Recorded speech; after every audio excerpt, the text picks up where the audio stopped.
ма? Жауып қойсыңдар заводты, біз ұқпаймыз соны 20 күннен бері. Неге ашылмайды, не үшін? 20 күннен бері құруа деген тойдық қой, былай тойдық. Шалқар 17 заводы біздің ауданда орналасқан. Сол заводта департамент экономическое расследование мен тергеу жұмыстары жүргізіліп жатыр. Тергеу жұмыстары біткеннен кейін ғана бәрі орнына келеді, бәрі орнында болады. Жеке кәсіпкер болғандықтан біз мемлекет тарапынан, аудандық акимат тарапынан біз ол кісілердің жұмыстарына араласа алмаймыз біріншіден. Сіздердің Шалқар завод закрыт в рамках уголовного дела. Потому что уголовное дело, қазір 1 минут, уголовное дело выявлена нелегальная продукция Карагандинской области. Алкоголь өнімі сомнительный производство шыққан. Соны экспертизаға берілді.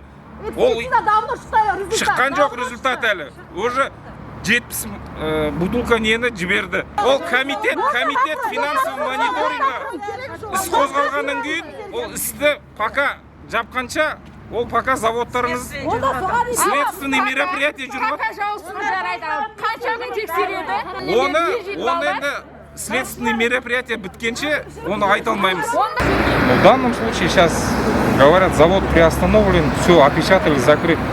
У них имеется лицензия и на коньяк, на вино. То есть данное решением суда или ничем не приостановлено. Они имеют право производить, то есть дальше работать.